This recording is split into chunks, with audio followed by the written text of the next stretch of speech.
Caros irmãos e irmãs, sejam bem-vindos. Vocês estão no canal Revelare. Eu sou o Beto Ramos e hoje vamos dar continuidade aos nossos estudos sobre a conduta espírita e falaremos acerca da conduta espírita do médium, que está contida esta mensagem no livro Conduta Espírita, que foi ditado ao médium Valdo Vieira pelo espírito André Luiz. Então, nós já vamos começando aí, deixando para você aqui na tela a mensagem para que você possa ler e fazer a sua reflexão prévia antes de prosseguir com os nossos esclarecimentos.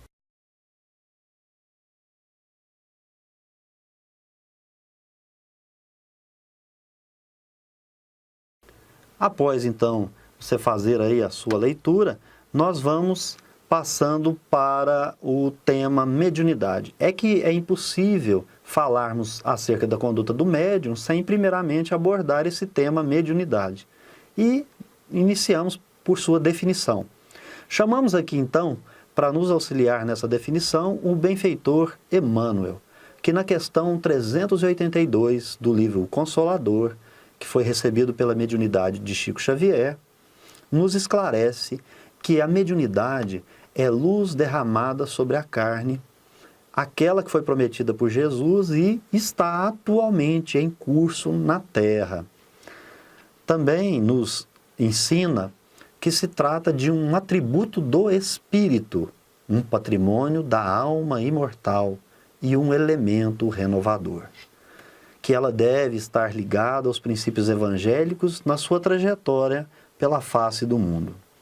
Bom, aqui nós vamos dar uma pausa, respirar fundo e verificar o que o mentor espiritual Emmanuel nos traz nessa primeira abordagem. Nos leva, claro, ao fenômeno de Pentecostes, porque ele está dizendo que é a luz derramada sobre a carne que foi prometida por Jesus. Mas esse fenômeno já havia ocorrido naquilo que foi chamado de Pentecostes, o fenômeno de Pentecostes, e que os discípulos, então, têm a sua faculdade, então, receptiva para Jesus se manifestar por meio deles, onde eles vão falar em línguas. Aquele momento, a mediunidade estava restrita àqueles grupos, porque nós vamos lembrar que lá nas Escrituras Sagradas, uma das proibições de Moisés seria não consultar os mortos. No tempo de Jesus, ele já abre a oportunidade da mediunidade, porque em vários momentos esses fenômenos estarão acontecendo. Vamos dar os exemplos no monte, onde ele se encontra com as figuras de Elias e de Moisés. Depois, Jesus, se materializar perante Maria de Magdala.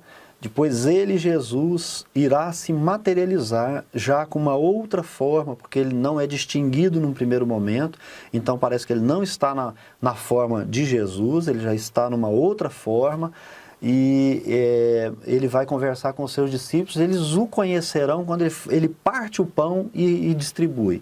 Então são fenômenos que são necessários que nós nos lembremos deles, prestar atenção nisso, porque quando diz assim, atualmente em curso na Terra, a partir da codificação, Kardec se comunica com mais de 1000 centros, coloca as perguntas para vários médiuns, seu grupo tinha mais de 10, e no mundo inteiro, ele se comunicando, ele vai sabatinando os espíritos, vendo como esses espíritos vão se comunicando em outros centros, identifica as mensagens, cria um método para a verificação dessas comunicações, já que ele não tem como acreditar e conhecer e saber quem é esse espírito, então ele vai criando um método para distinguir exatamente se a linguagem é a mesma, se é uma linguagem superior, se está falando as mesmas coisas para vários médiuns diferentes, então ele estabelece esse critério.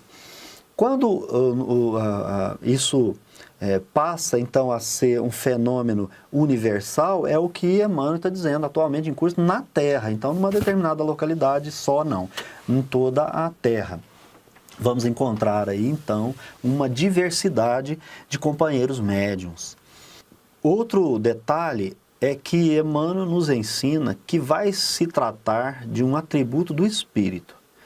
O próprio Emmanuel diz que nós temos 5 sentidos humanos e diz para nós que são 5 pobres sentidos. Para nós, o tato, o olfato, a visão, a audição e o paladar é aquilo que nos foi permitido ter enquanto carne.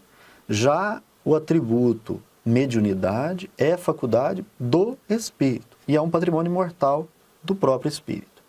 Nós veremos obras de André Luiz, por exemplo, que no plano espiritual haverá o exercício da mediunidade. Espíritos, na condição de espíritos, ou seja, desencarnados, utilizando faculdade mediúnica para trazer a palavra de outros espíritos que estão em outras esferas. Seguindo, então, a respeito de mediunidade, outro fator importante é separarmos essa faculdade, mediunidade, do espiritismo. Não são uma e a única coisa, uma coisa só. São 2 coisas distintas. Assim nos ensina Efigênio Vitor, no livro Vozes do Grande Além, no capítulo 54, onde a mensagem foi transmitida pela psicofonia de Francisco Xavier. Ele diz que mediunidade é um atributo peculiar ao psiquismo de toda criatura. E o espiritismo é corpo de princípios morais, objetivando a libertação da alma humana para a vida maior. E aí ele vai nos esclarecer que, na atualidade, esse atributo se exterioriza no médium da sombra, no médium da luz. E que não devemos nos assombrar com fenômenos que não condizem com a nossa formação moral. Por quê? Numa outra obra, o benfeitor Emmanuel vai usar uma expressão chamada comércio para o uso das faculdades mediúnicas. Mas ele não quis dizer o comércio que nós conhecemos na Terra. Ele se refere ao intercâmbio. Pensando em Francisco de Assis, se é dando que se recebe, a palavra comércio ela é bem interessante para o caso, porque o médium dá e recebe, ele oportuniza a comunicação, então ali ele recebe conhecimento, ele recebe uma bênção divina, ele recebe a oportunidade de resgate e por aí outros benefícios que terá. Da mesma sorte, o espírito que se comunica, ele oportuniza ao médium resgate, ele oportuniza o conhecimento, ele oportuniza o consolo. Então nós vamos experimentar fenômenos que serão promovidos pelos médiuns das sombras, médium da luz. Não necessariamente a pessoa tem que estar vinculada ao espiritismo, ao movimento espírita, para externar uma faculdade. Porque nós aprendemos aqui agora que é um atributo da alma imortal, é atributo do espírito, não é atributo da carne. Então não preciso me vincular a essa ou aquela doutrina, a essa ou aquela confissão religiosa. Ou ter para que haja o exercício dessa faculdade uma vinculação até à crença em Deus, porque é atributo do espírito. Nós nos indagamos acerca do final dessa mensagem, qual seria o tema que o capítulo 12 da primeira epístola de Paulo aos Coríntios, ela se trata. Qual é o tema, qual é o assunto desse capítulo em específico? Porque o benfeitor espiritual utilizou dessa mensagem de Paulo para nós, para falar de mediunidade, para falar da conduta espírita do médium. Nós fomos pesquisar, fomos ao Evangelho, e Paulo então fala dos carismas, que são os dons espirituais. Aí já criou-se um problema. Por quê? O que é dom? Qual a diferença entre dom e talento? Nós ficamos nos perguntando. Então fomos buscar a definição e encontramos que dom vem do latim dono e quer dizer dádiva, presente. Daí a expressão feliz de Emmanuel, luz derramada sobre a carne, dádiva, presente. O dom é uma capacidade que as pessoas têm para desempenhar determinadas tarefas de forma fácil e natural, enquanto para outras extremamente difíceis. Nós temos como exemplo desenhar bem, tocar instrumentos musicais, nos esportes, nas atividades intelectuais. Temos exemplos de Mozart, Beethoven, Da Vinci e Pelé. Mas e no Espiritismo? No Espiritismo, como dom, nós temos a mediunidade. E a mediunidade, ela, como é atributo do espírito imortal, ela pode ser um dom ou ser apenas um talento. Ora, o dom nós temos como exemplo Chico Xavier, Ivone Pereira, Divaldo Franco e tantos outros. Talento, nós vamos ter aqueles que se esmeram, que perseveram, que lutam, que treinam muito. Então, se eu se eu tivesse o interesse do desenvolvimento da mediunidade de psicografia, eu posso conseguir esse intento, esse objetivo, alcançar esse objetivo? Posso. Faça um planejamento, tenha disciplina, treine muito, persevere, persista na busca do resultado que você vai conseguir. Não se esquecendo que há uma questão de que há uma finalidade útil para isso. Não adianta eu querer para uma finalidade inútil. Alguns já nascem com o dom e depois vão ter essa mediunidade apagada porque começam a utilizar para coisas que não se prestam ao auxílio da coletividade. O Thomas Edison nos ensinou que o talento é 1% de inspiração e 99% de transpiração. Então é possível você treinar bastante para que essa faculdade, então, ela fique, se surja em você na condição de talento. Porque ela poderia vir como dom. Né? A gente tem as histórias desses grandes médiuns que mencionamos, que desde criança a mediunidade se manifesta de forma bem aparente, de forma ostensiva e em várias categorias.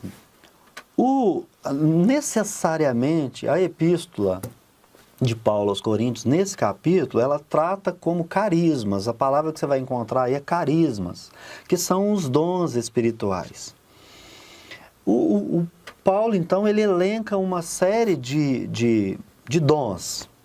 São eles: falar com sabedoria, falar com penetração, fé, curas, milagres, profecias, falar línguas diferentes, interpretar línguas misteriosas. E ele vai dizer, são dons diferentes, mas um único Espírito. Como isso? Porque ele vai esclarecer. Porque o dom é uma dádiva divina. Então é Deus repartindo com as suas criaturas essa dádiva. Ele concede, ele dá de presente. E por que tem tantos dons diferentes? Porque cada dom é utilizado pela espiritualidade superior, por Deus, por Jesus, para uma finalidade útil.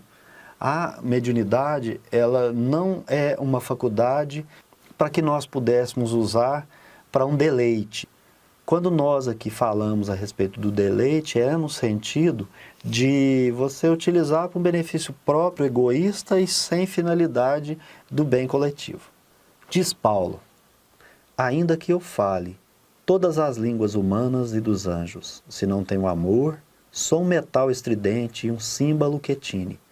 Ainda que eu possua o dom de profecia e conheça todos os mistérios e a ciência inteira, ainda que tenha uma fé capaz de mover montanhas, se não tenho amor, não sou nada. Ainda que eu reparta todos os meus bens e entregue meu corpo às chamas, se não tenho amor, de nada me serve. É dessa utilidade que Paulo está nos esclarecendo no capítulo 12, quando diz que os dons têm que ter uma finalidade útil. Então você coloca amor em tudo que faz. Essa é a finalidade da mediunidade, ser exercida com amor. Se ela é exercida com amor, você a exerce em parceria com Jesus Cristo. Mas, seguindo ainda nesse caminho de falar sobre a mediunidade, Também é necessário falar um pouco mais sobre as reuniões, sobre nos locais, em casas espíritas, por exemplo, onde essa mediunidade será exercida. Então, como é que ela tem que ser exercida? Nós trouxemos aqui, e vamos colocar aí na tela para vocês, o trio essencial. O trio essencial é uma mensagem também contida na obra Instruções Psicofônicas, e o Emmanuel diz que o êxito da reunião mediúnica, como corpo de serviço no plano terrestre, exige 3 elementos essenciais. São eles: o orientador, o médium e o assistente, que é necessário, nesse conjunto, comando, obediência e cooperação. O comando é o cérebro que dirige, a obediência é o coração que sente e a cooperação é o braço que ajuda. Então, o orientador é cérebro, o médium é coração, o assistente é braço. Sem segurança e ponderação do cérebro, seremos arremessados ao desequilíbrio. Sem carinho e receptividade do coração, sofreremos o império do desespero. Sem o devotamento e a decisão do braço, padeceremos de inércia. Para que o trio funcione com eficiência, são necessários 3 requisitos: confiança, boa vontade, harmonia. A harmonia que traduza disciplina, ordem e respeito, confiança que signifique fé, otimismo e sinceridade. Boa vontade que exprime estudo, compreensão e serviço espontâneo ao próximo. 3 alicerces distintos. A base, para que isso seja realmente realizado: aperfeiçoamento interior, oração com vigilância, dever bem cumprido. Esse triângulo de força carece de sintonia. E aí, só assim, a espiritualidade superior poderá, através dos fatores humanos, que são os recursos disponibilizados na Terra, para ter esse comércio, esse intercâmbio, e é o grande exercício da mediunidade. Porque nós pensamos que, às vezes, o médium que foi retratado aqui é só aquele que estará ali recebendo o Espírito. Não, os demais também são médiuns, e cada um dentro do seu dom, conforme nos ensinou Paulo. E os objetivos que serão alcançados: a elevação moral da ciência, o esclarecimento da filosofia, a liberdade da religião.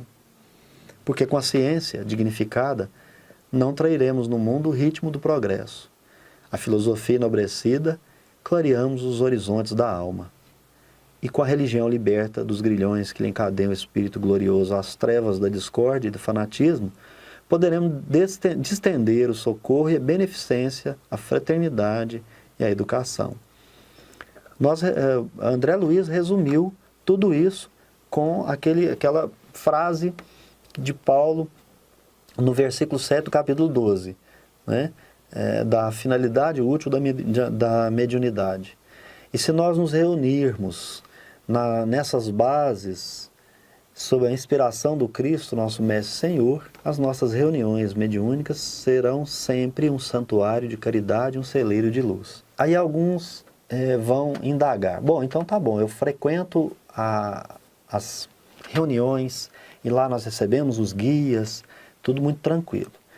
Foi feita a seguinte pergunta, número 364, a Emmanuel: o espírito, para evoluir na doutrina, necessita estudar e meditar por si mesmo, ou será suficiente frequentar as organizações doutrinárias esperando a palavra dos guias? Emmanuel respondeu: é indispensável a cada um os esforços próprios no estudo, meditação, cultivo e aplicação da doutrina em toda a intimidade da sua vida. Quando o médium resolve estudar por intermédio de outrem, haverá desequilíbrio naquele trio essencial. Precisa orar, precisa vigiar, precisa estudar. O segundo mandamento do Espírito da Verdade é instruí-vos. E a instrução, ela não se faz por intermédio de outrem. Há a vontade do crescimento, porque você foi criado simples e ignorante como espírito, para ser complexo e sábio como espírito puro. Agora nós então convidamos a todos que nos assistem para a gente então fazer uma análise da mensagem propriamente dita, do capítulo 4 do livro Conduta Espírita, da conduta do médium. André Luiz começa nos ensinando o seguinte, que o médium deve esquivar-se, supor que detém responsabilidades ou missões de avultada transcendência, reconhecendo-se humilde portador de tarefas comuns, conquanto graves e importantes, como as de qualquer outra pessoa. O seareiro do Cristo é sempre servo e servo do amor. Nós já nos deparamos com aquelas figuras que, por mais que tentem parecer que são humildes, supõem que a sua responsabilidade ali, ela se trata de uma missão e ela é mais importante que as dos demais. Muitos falam do Chico Xavier. Poucos ou quase ninguém age como agiu o Chico Xavier no exercício da mediunidade. Falo para você, falo para mim, falo para todos os que observam as atitudes de todos os médiuns, em qualquer exercício dos dons que tenha recebido. Não estamos aqui só falando de um tipo de médium, né? Existem vários e a faculdade, ela é um atributo do espírito e ela se apresenta em uns como dom e em outros com talento, mas ela é um atributo do espírito. E aí foi feita uma pergunta para Emmanuel: quem são os médiuns na sua generalidade?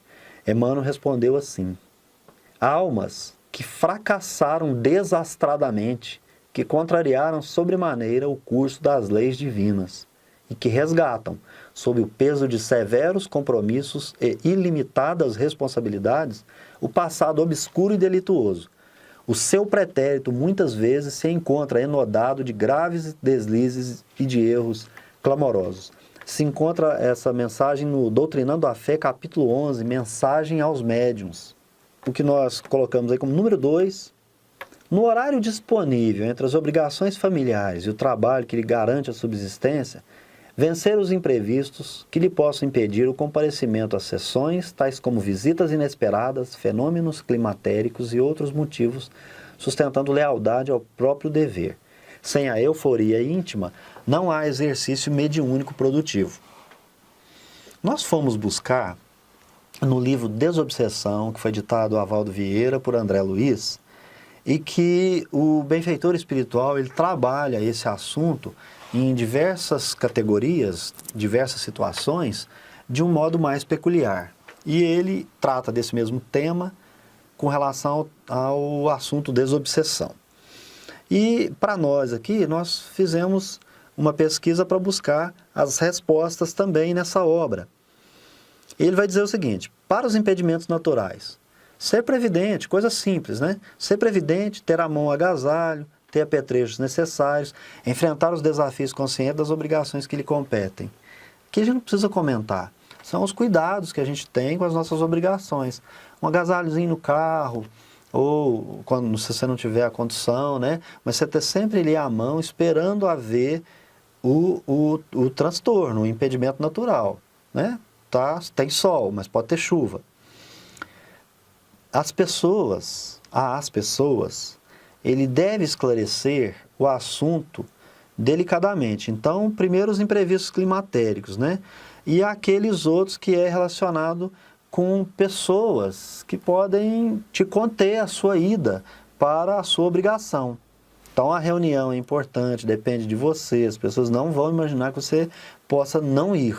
Então, você esclarece o assunto para aquela pessoa que está impedindo você de sair, não esconda os motivos reais, porque, segundo André Luiz, isso vai despertar simpatia no outro e elevar o padrão vibratório, vai assegurar um bom padrão vibratório para aquele médium que está esclarecendo com a verdade. Os outros motivos são crianças, objetos que desaparecem, preocupações súbitas, solicitações de favores, dores súbitas, colapsos corporais diversos, dificuldades de trânsito. Então ele diz assim: não hesitar, providencie soluções razoáveis e siga de encontro às obrigações espirituais que o aguardam. Festas familiares, comemorações ou júbilos são categorizados como obstrução. Festinha antes, para uma sessão de desobsessão, não dá certo, porque se você ler o livro Desobsessão, você vai ver que há uma preparação desde que o médium acorda até que aconteça a reunião e o seu final, né? Mas então para um outro dia, para uma outra hora, uma outra ocasião, ou para depois do trabalho realizado. Impedimentos naturais, uma viagem inesperada, enfermidades epidêmicas, cuidado com a gravidez, embaraços periódicos da organização feminil. O que nos orienta, André Luiz? Que você comunique com os responsáveis pela sessão, para que lá fique assegurada a harmonia, porque eles estão tratando com problemas de irmãos desencarnados que merecem toda a nossa atenção. No número 3, o benfeitor assevera: preparar a própria alma em prece e meditação, antes da atividade mediúnica, evitando, porém, concentrar-se mentalmente para semelhante mistério durante as explanações doutrinárias, salvo quando lhe caibam tarefas especiais concomitantes, a fim de que não se prive do ensinamento. A oração é luz na alma, refletindo a luz divina. Numa casa espírita, os seus frequentantes, a sua diretoria, os seus trabalhadores, têm as suas atividades. Aquele médium que não tiver outra atividade, ele carece de absorver tudo que é tratado nos estudos. Qual é a ressalva? Se ele tiver uma tarefa especial, outras tarefas que também ali naquele momento então ele vai realizar, ao contrário dele ficar sentado para assistir, então ele é o tesoureiro da casa, ele precisa fazer a prestação de contas, ele só tem aquele tempo por conta de outras situações, tudo bem, sem problema nenhum. Mas se ele não tem, ele não pode se privar do ensinamento. Então veja bem, o guia espiritual ensina ao médium? Sim. O estudo dado nas casas? Sim. O estudo sozinho das obras, isso também é importante. Então não pode esquecer de toda a parte que tem a casa para oferecer o estudo, então ele participa, fazer o estudo também sozinho. Então não quer dizer que ele não tenha também que participar dos estudos da casa, pelo contrário, ele precisa, ele carece, ele não pode se privar dos ensinamentos, das explanações doutrinárias. Aqui nós também fomos buscar, na mesma obra mencionada anteriormente, que desde manhã o médium ele tem que ter atitude mental digna, desde que acorda, eleva o nível do pensamento em orações, acolhe ideias de natureza superior, ter intenções e palavras puras, atitudes e ações limpas, evitando deliberadamente, ou seja, evitar mesmo. Eu não entro em rusga, não vou querer, não adianta me provocar. Não vou entrar em rusgas, não vou entrar em discussão e vou sustentar, em qualquer desses momentos, a previdência e a serenidade. Né? A previdência e a serenidade. Não empanturrar-se. Estômago cheio, cérebro inábil. O pensamento exige segurança, leveza para exprimir-se nas atividades mediúnicas. Que o médium usa o pensamento, não é nenhuma outra situação. Nenhum dos 5 sentidos é utilizado pelo médium para se manifestar na questão mediúnica. Quem pode usar a faculdade do médium, se houver necessidade, será o espírito, mas o médium se comunica via pensamento e recebe também via pensamento. Então não deve se empanturrar, pratos ligeiros, quantias mínimas. Álcool, fumo, carne, café, temperos excitantes, abstenção total. Se você não consegue abstenção total, reduzir ao máximo o uso, mas procurar sempre caminhar para a abstenção total. O participante dos trabalhos deve estar no templo espírita sem qualquer problemas alusivos à digestão. Aqui a gente menciona que tem muita gente que entende que arroto é manifestação mediúnica. Pode ser qualquer outra coisa, mas não é manifestação mediúnica. Basta estudar as obras do André Luiz. E aí nós vamos verificar que tem muito médium que não gosta dessas obras, que fala mal dessas obras, porque não tem a responsabilidade, não tem a educação necessária para exercer o seu munus. Então ele não tem dom, ele está tentando desenvolver o talento. Nós temos a caridade de respeitar isso, mas nós também não podemos deixar de esclarecer a verdade daquilo que estudamos. Se você tiver uma outra opinião, coloque aí nos comentários que vamos então estudar e você estará nos ajudando nesse sentido. o repouso físico e mental, interno e externo, abstendo-se de pensamentos impróprios, preparação íntima, fazer leitura moralizadora, formando ambiente particular e respeitável para a composição dos recursos de alívio e esclarecimento aos irmãos desencarnados. Certa vez eu li na obra do André Luiz que nós temos um problema grave, que das conversas edificantes não se aproveita quase que nada. Então, você imagina das nossas conversas do dia a dia, né? A gente sabe que, por exemplo, para uma reunião mediúnica, para receitista, aviar receitas, nós vamos ter um diretor espiritual, um diretor do plano material, o espírito receitista, o médium que recebe, nós vamos ter um outro notificando da consulta, buscando o nome e endereço, buscando o trabalho daquele espírito que atua naquela localidade, para que possa enviar as informações através aí de imagens, né? Que é aquela entidade responsável pela zona, identificando o enfermo. Você encontra nós vamos colocar aqui para você no vídeo, essa imagem aí, como ela fica bem interessante, no livro Estudando Mediunidade, que estuda o livro Mecanismos da Mediunidade. Então, nós vamos deixar inclusive a bibliografia também na descrição do vídeo.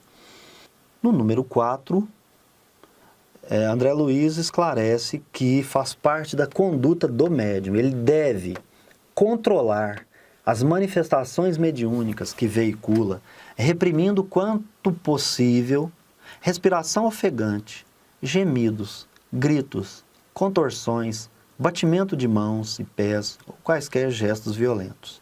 O medianeiro será sempre o responsável direto pela mensagem de que se faz portador. A gente vê muito o barulho, né? A pessoa está dando passe e de repente, enfim, isso não faz parte. Ali é uma transferência de energia, você precisa ter concentração, pensamento, fazer os movimentos que são ensinados pela espiritualidade superior. Nas obras do André Luiz, não são todos os tipos de passes que são falados por aí, tem alguns que merecem atenção, e ali vale muito mais a atitude caridosa, com amor, do doador, que também pode ser um receptor naquele momento, está havendo uma troca, a gente acabou de falar que se trata de um intercâmbio. Então, depende muito que ele se coloque em condições para que a espiritualidade o utilize e utilize também das suas energias para a doação do fluido vital, como se fora uma transfusão de sangue. Então, grito, contorção, batimento de mão, nós só falamos aí da questão do passe, mas imagina também nas sessões, né, em que isso é completamente desagradável. Nós temos ali recebendo várias entidades na nossa reunião e nós temos as casas espíritas como casa, como lar. Você está recebendo uma visita na sua casa. Sabe que quando você recebe a visita na sua casa pode ser bagunçado? Você sai brigando as pessoas, porque na realidade é isso, né? Muitos que não se educam, quando chega a visita dentro de casa, ali está a mulher brigando com o marido, batendo nos filhos, vice-versa, marido, aquela falta de educação, enfim, uma série de situações não condizentes com a nossa tão sonhada evolução moral. E aí na questão 397 perguntaram para Emmanuel, através da psicografia de Chico Xavier, no livro Consolador, questão 397, os sofrimentos com fenômenos. Aí diz Emmanuel, a falta de naturalidade do aparelho mediúnico no instante de exercer suas faculdades é quase sempre resultante da falta de educação psíquica. Numa entrevista à dona Ivone Pereira, na Rádio Rio de Janeiro, ela esclarece o seguinte, ela é sabatinada sobre o controle de gestos, resmungo, a incorporação antes da possibilidade do atendimento, a indisciplina, a exteriorização de características sofredoras pelos médicos. Ela diz o seguinte, trata-se de falta de instrução doutrinária, estudo, conhecimento, disciplina, educação, esforço e atenção ao livro dos médiuns. A maioria dos médiuns são falantes, não inconscientes. Os sonâmbulos são os únicos verdadeiros inconscientes. O médium que não controla o comunicante não tem condições de dar conta das demais atividades mais graves da atividade mediúnica. Receber um comunicante que está todo ali sofredor e quer utilizar o aparelho mediúnico para debater, para chutar, para xingar, para falar coisas para o presidente da casa, de repente começa a lavar uma roupa suja ali que você percebe que não tem nada a ver com o espírito, e às vezes nem espírito tem. Pode existir o animismo? Lógico, claro. Precisa ser atendido com amor, Emmanuel já nos ensinou. Mas precisa haver o controle, né? Seguindo no que nós chamamos aí de número 5, silenciar qualquer prurido de evidência pessoal na produção desse ou daquele fenômeno. A espontaneidade é o selo de crédito em nossas comunicações com o reino do Espírito. A pessoa vem te dar o passe daquela respirada funda, e passa as mãos, e faz o barulho, e faz o mise-en-scène, e faz uma série de situações querendo evidenciar-se pessoalmente. Ou em outras situações, né? O livro que é recebido porque o médium é poderoso, não é porque a obra é boa e precisa ser transmitida na Terra. E por aí vai. Espontaneidade é o selo de crédito, né, em nossas comunicações com o reino do Espírito. Na questão 410 do livro Consolador, pergunta-se a Emmanuel: qual o maior inimigo do médium? Ele diz assim: o primeiro inimigo do médium reside dentro dele mesmo. Frequentemente é o personalismo, é a ambição, a ignorância ou a rebeldia, no voluntário desconhecimento dos seus deveres à luz do Evangelho. Fatores de inferioridade moral, não raro, o conduzem à invigilância, à leviandade e à confusão dos campos improdutivos.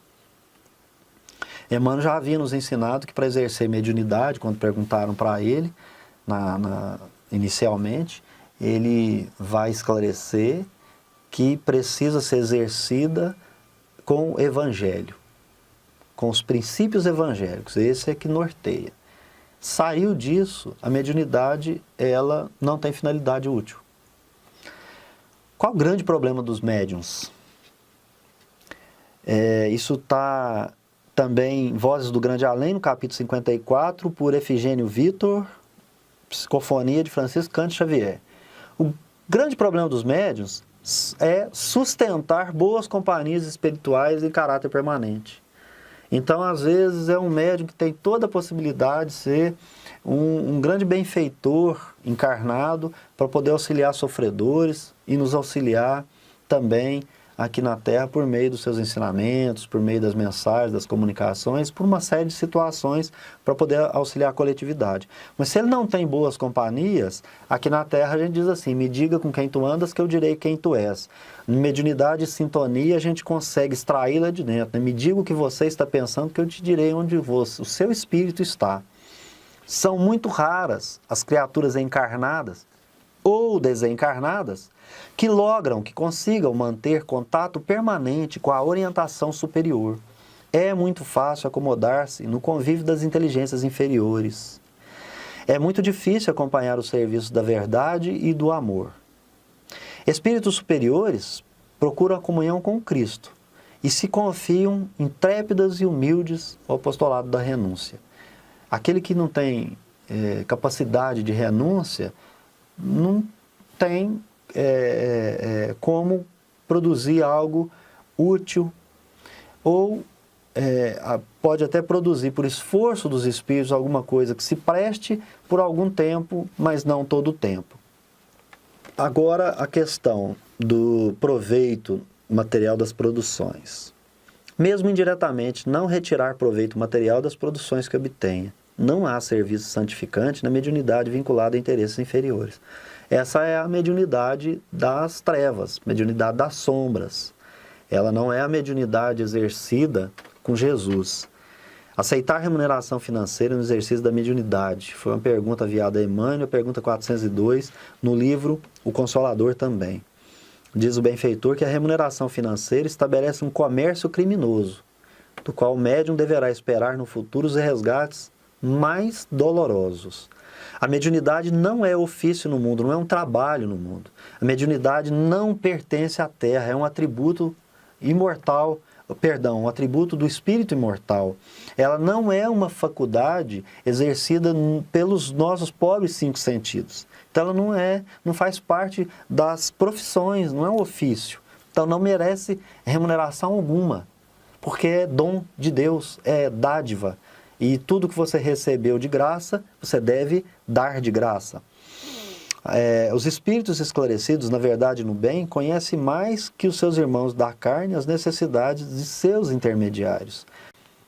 Extinguir obstáculos, preocupações e impressões negativas que se relacionem com o intercâmbio mediúnico, quais sejam a questão da consciência vigilante ou da inconsciência sonambúlica durante o transe. Temores inúteis e as suscetibilidades doentias, guiando-se pela fé raciocinada e pelo devotamento aos semelhantes. Quem se propõe a avançar no bem deve esquecer toda causa de perturbação. E aí, questão 398 do Consolador. Influência das entidades perturbadoras. Como nós falamos que o médium carece de se educar, a interferência de entidades perturbadoras não é natural, deve ser muito estranhável para todos os estudiosos de boa vontade. O médium insciente de seus deveres à luz do Espiritismo é um obsidiado que requer máxima contribuição fraterna. O companheiro portador de conhecimento exato de suas obrigações espíritas deverá ser responsabilizado pela perturbação. Ele é invigilante e imprevidente em relação aos deveres sagrados que competem a cada um de nós no esforço do bem e da verdade. Todo obstáculo, toda preocupação, toda impressão negativa, tudo que tiver relacionado com o intercâmbio mediúnico, então é falta de preparação mental, falta de leitura, falta de conhecimento. E aí o que vai acontecer? Vai abrir o espaço para aquelas sombras que estão na nossa volta. A Terra sintoniza-se muito mais com a sombra do que com a luz, infelizmente. Então haverá a interferência. Mas essa interferência não é natural. Por quê? Porque é culpa do médium. É culpa do médium invigilante. É culpa do médium deseducado, indisciplinado, que não estudou. Disso que está sendo tratado aqui. Então haverá médiuns que não têm ciência dos seus próprios deveres porque ele não foi formado à luz do Espiritismo. E aquele que frequenta as casas espíritas, que está estudando desde criancinha e sabe das suas obrigações, esse terá que prestar contas, né, da perturbação que ele cria. E ainda quando provém de círculos bem intencionados, recusar o tóxico da lisonja, no rastro do orgulho segue a ruína.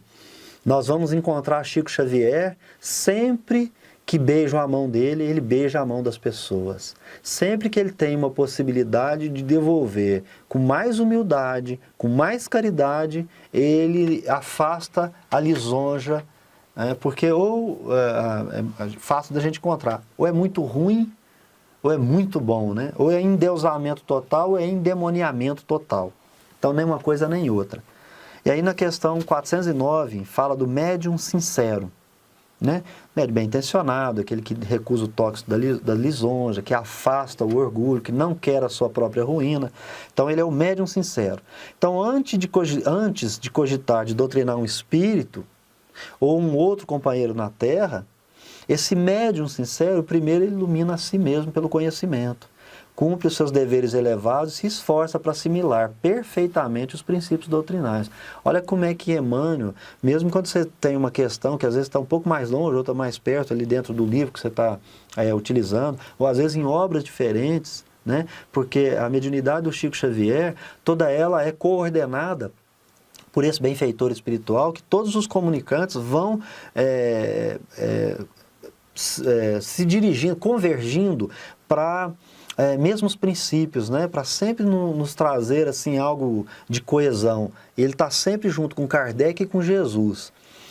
Então, ele vai dizer que é importante o médium sincero, né? Ele saber dos seus princípios doutrinários, ele conhecer os princípios doutrinários, porque o médium sincero também sabe que vai responder por uma conduta irregular em relação ao cumprimento dos seus deveres e de se acercar do conhecimento correto dos princípios doutrinários. Jamais deve se descuidar da vigilância, buscando aproveitar as possibilidades que Jesus lhe concedeu na edificação do trabalho estável e útil. Então Jesus derramou para esses companheiros, na carne, a faculdade mediúnica, trouxe luz e cabe ao médium transformar essa luz na edificação de um trabalho estável e útil, como nos ensinou o apóstolo Paulo no capítulo 12, versículo 7 da primeira epístola aos Coríntios. Vigiar fugindo da exploração material sentimental. Então, fugir de exploração material sentimental também não deve ser se deixar, eu sou bonzinho demais, então pode me explorar. Não é assim também não. Compreendendo que é mais necessidade de misericórdia a fim de dar testemunho do seu apostolado. Então, ele tem que fugir da exploração material, da exploração sentimental. O Efigênio, então, ele diz assim, dos médiuns, não podemos exigir o que eles não podem nos dar. Não podemos conferir-lhes privilégios que eles não podem receber. E isso é garantia de pureza do Espiritismo. Sem endeusamento, sem demoniamento.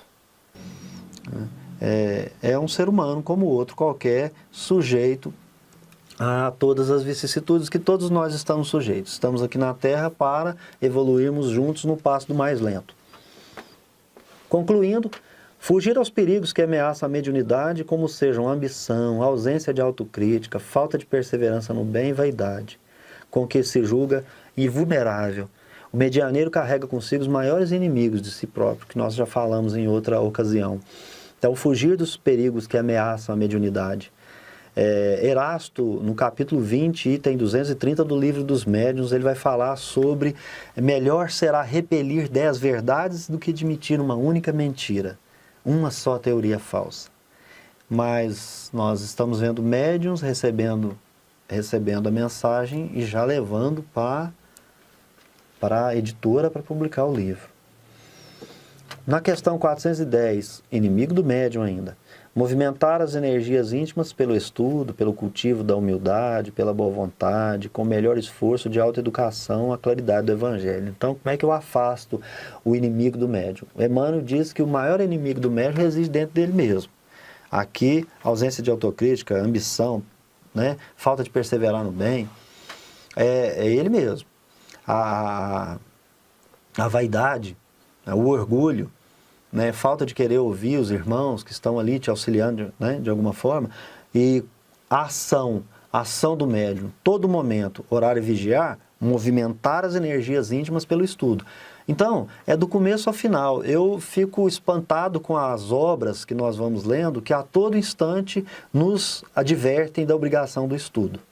E quando propomos os estudos, as pessoas se afastam, falam que tem preguiça, fala que dorme na hora da leitura, fala que tem dificuldade, e enfim, uma série de subterfúgios na realidade, com o melhor esforço de autoeducação à claridade do Evangelho.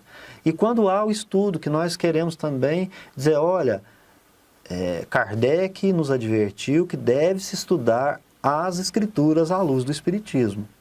As pessoas querem afastar o estudo do Evangelho, mas não fazem uma reflexão. Questão 625.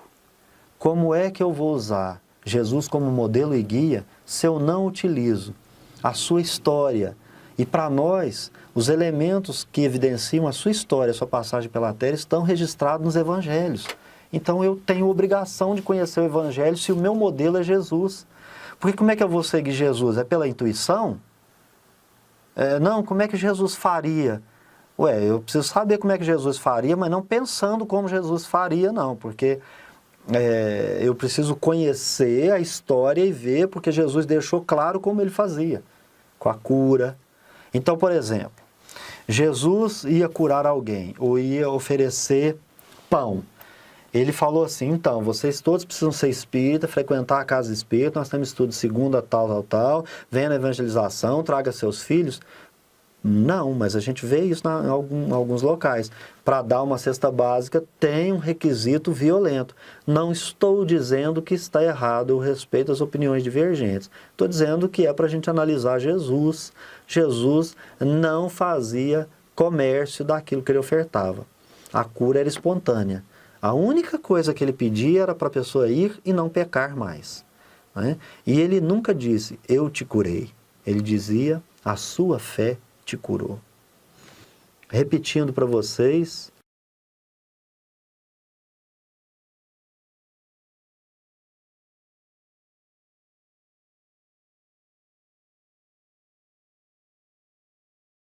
a manifestação do Espírito é dada a cada um para o que for útil. Meus caros irmãos e irmãs, eu agradeço por mais essa oportunidade. Eu peço a vocês que, se gostaram do nosso vídeo, nos ajude, compartilhe, comente, coloque as suas opiniões.